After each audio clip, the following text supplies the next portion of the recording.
Alright, what's going on today, guys? Blake Moore Motoring here with another video. Today I got JZ Garage with me. Hello. And as always, we're talking Mustang. Alright, so first on my list, and being first, this is my end-all be-all Mustang, what I think is the best Mustang that has ever been made, and that is the 2013 Ford Mustang Shelby GT500. Just to give a little bit of a backstory on why I think this is the best Mustang ever made. I said that the 2013 GT500 is so iconic, not only because it was released just a year after the death of Carroll Shelby, but because, in my opinion, it was the last true muscle car ever created. The car carried a 5.8 liter supercharged 662 horsepower motor, and it was an absolute torque monster. And like muscle cars are supposed to be, it was impossible to handle. It's too much power for what the car is, and I think that's what makes it a muscle car. Talking about Carroll Shelby a little bit, whenever he came out with his iconic Cobra car, everybody always talked about the big 427 motor in that car, when really, if you get into the history of it, the smaller, more practical 289 motor was actually the one that was quicker around the racetrack and actually won more races. And I think that's the same case here with this GT500, where it's like in the new Mustangs, such as the GT350 with the smaller 5.2 liter flat plane crank Voodoo engine that's naturally aspirated. Sure, it's quicker around the track, but I'm an American, so I'll see you on the drag strip. That's the way I look at it. Yeah, I agree with that. That doesn't really surprise me. I actually thought you were going to pick something different, I'm not going to lie, but I can see it. So, my number one most favorite Mustang, I think you're going to be thrown off by this, but I did a lot of thinking, and if I could own one Mustang, me being a car show guy that likes to go to the drag strip every once in a while, it really doesn't matter about horsepower numbers, really, this list. It's mainly just what I like. So, number one, 1968 Mustang 428 Cobra Jet. My number one, if I had to pick any Mustang in the world. It had, so this is the funny thing about it, because I did some research on it. I didn't even know this until just like 2 days ago. So, they rated the horsepower at 355 to 375 horsepower, okay? The reason they did that is because of insurance purposes only. It actually had 410 horsepower secretly, but Ford actually made it to where, you know, it wasn't gonna raise a red flag for insurance, so people would wanna own it. So, for legal reasons and insurance purposes, 355 to 375 horsepower. And I don't know, that's just awesome to me. And the reason I like it, I'll put a picture up right now of what it looks like, but the body just looks great. That was I think 60, no, I'm wrong on that. It had the fog lights on the Cobra Jet, and just the body lines and the fastback look, and the tail lights mainly is the reason why. They basically took the first generation Mustang and they just made the tail lights bigger, and they just made it look a lot better with the tri-bar, you know, the 3 tail lights in the back. And yeah, that's my number one. Holy sh**. The cops found us, guys. all right, I'm gonna let you go ahead with your number two. So actually, it's funny that he went to that point about Ford rating the horsepower, because I actually read this morning when I was trying to decide my favorite Mustangs about a similar case. So that leads me to my second favorite Mustang ever made was the 1969 Ford Mustang Boss 429. To give you a little backstory on that one as well, the 69 Ford Mustang Boss 429, in 1969 it cost less than $5,000 brand new. Today, to buy a recreation of that car, it will cost you over $500,000. So just to kind of let you know how big of an impact that's had on the world. The 429 back in the day, I mean, there was nothing better than that. A big 7-liter naturally aspirated engine, back whenever you could say there's no replacement for displacement, because I think today that phrase is gone. Yeah, I agree. Big engines are great, but they make a lot of forced induction tools that make up for small engines.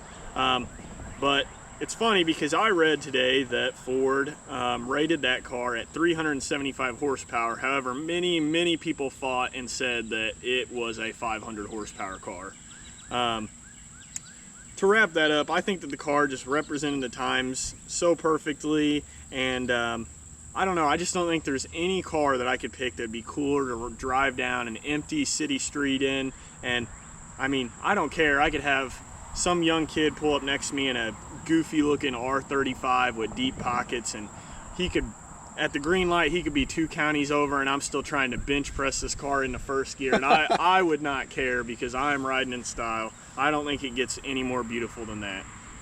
Absolutely. That's a good pick. That's actually really similar to what I just picked. Yeah. Same engine setup for the most part. Completely blacked out, good modern touches, black wheels, black car. I don't think it gets better. No, I agree. And by the way, on my first car, the Cobra Jet, since he's on the 69, I would have definitely a white car with blue stripes. That look, it looks amazing.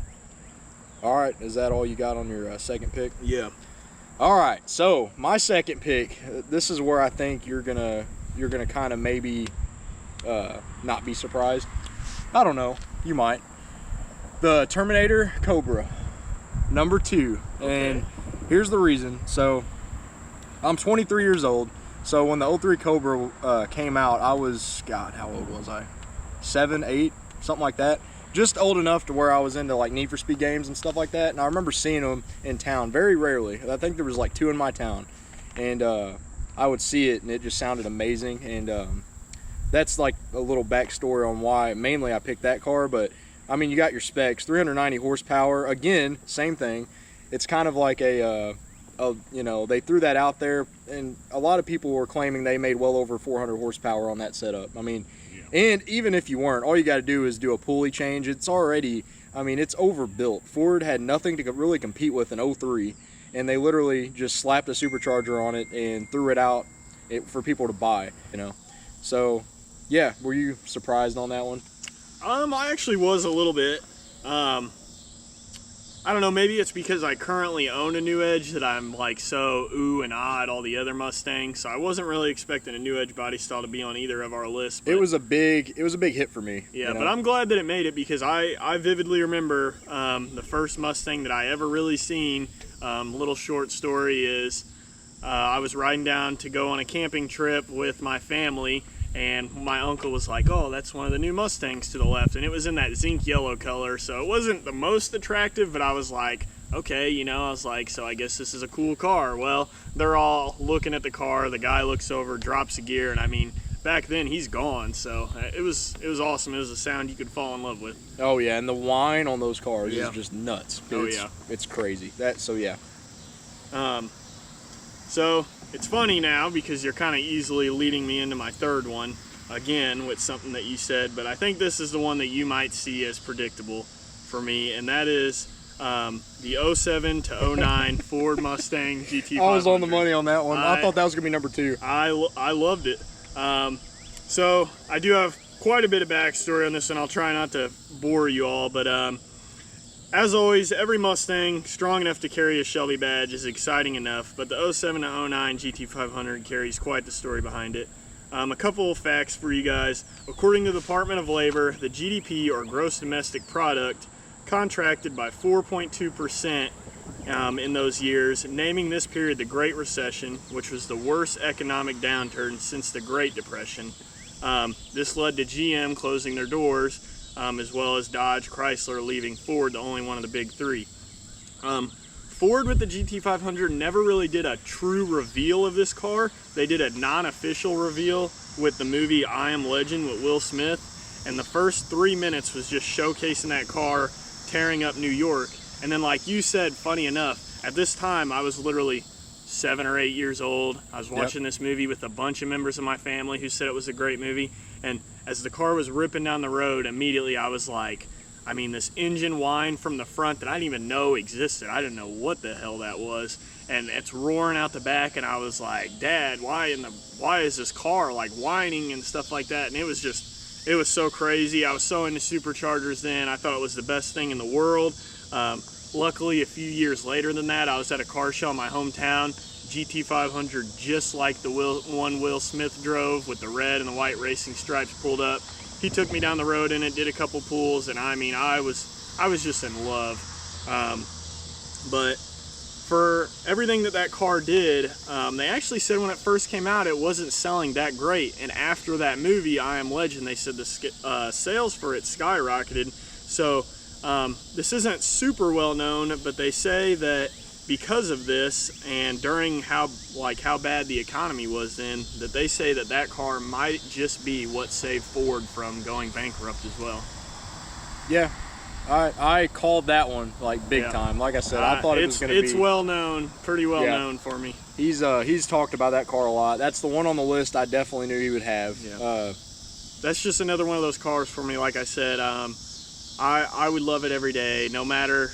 I could own that car, and in 30 years in the future, I could have people pulling up next to me and this and that, and they could pull away and beat me in every race, and I'd still be grinning ear to ear. I just love that car. Yep. That's kind of how, like, I guess the 03 Cobra was for me, where I just realized, like, oh my God, you know, these cars exist. Mm-hmm. All right, so my third one on the list is not going to be a surprise to you at all. My number 3 on the list on the third Mustang I would ever own, like, in my dreams, is, oh boy, my current car right now. Yeah, I won't give him any crap about that. It's a great car. And let me tell you why, okay? So I've had, oh God, here's my history of Mustangs. I had a 04 V6 Mustang automatic. I had a 2007 Mustang GT manual with 200,000 miles on it. I had another 3-valve 2010, the redheaded stepchild car. I had that one, and it had about 140,000 miles on it. And I wanted this car for, like, ever since it came out. Whenever they had it released with the new taillights and everything, which, by the way, I remember when the 5.0 came out, and, like, it was late 2010 when they started making the 2011s. I was in Plaza Tire. My mom was getting her car's oil changed, and I was reading a magazine, and I remember seeing the 5.0 is back, and I'm like, wow, you know, that's cool, you know. And they had the pictures of the car, and it just looked really clean. And then they, you know, revamped the looks of the car in 2013. And I mean, this car has been nothing but good to me, and I think it's the best looking Mustang they have. And I mean, yeah, the Shelbys look good too, but I don't know, man. It's just, this car is, you know, obviously the specs aren't as impressive as the Shelby, but for the cost, you have 420 horsepower. You have probably the best platform to build your car of your dreams, you know, right there. You can basically push these engines as hard as you want them to. I think this is going to be really the last body style where it looks like a muscle car. It looks like a classic muscle car, you know, 2014, which is this year. It's the last car with the live rear axle. They're not going to go back to the live rear axle. You know, I'm not talking crap about IRS. It's great. You know, I see why they did it, to keep up with other, you know, other competitors. It's you know, it handles so much better. But I'm a drag guy. If I'm going to go to the drag strip, I'm going to go to the car show. That's it. I'm not going to take this around a track. And to me, there's just nothing better than doing a death pull in this thing, you know. And it doesn't handle that great. It's still rough around the edges. It's nothing like the new one. That's what a muscle car is, though. Right. Yeah, that's what I'm saying. The new ones, yeah, they're great. They're so nice. They're like a sports car, you know. But this is a little just rough enough to where I kind of get nervous when I pull in this thing, you know. You have to drive it. It's great, though. That's everything a muscle car is. Like I don't care. I can tell you, honestly, as big of a car enthusiast as I am, and I don't know how far this channel will go, I right now have absolutely, honestly, zero interest on taking any Mustang I own to the track.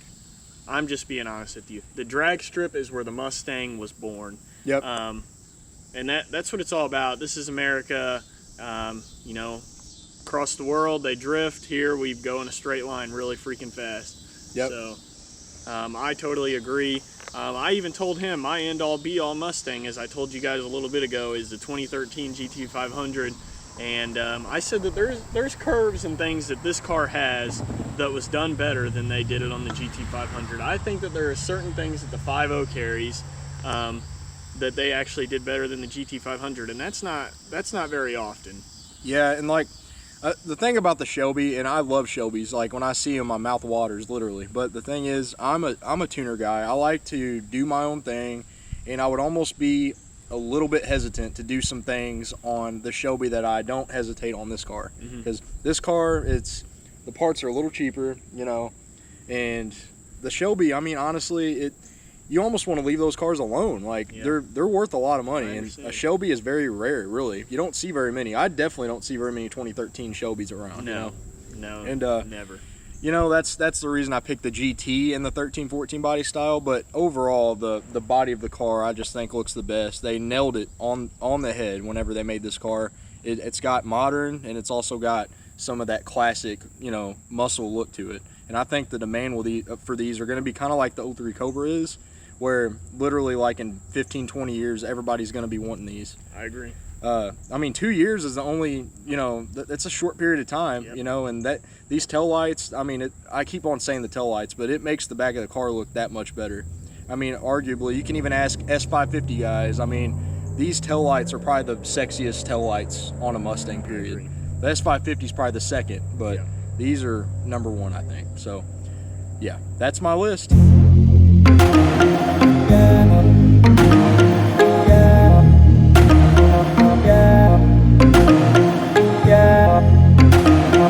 Yeah.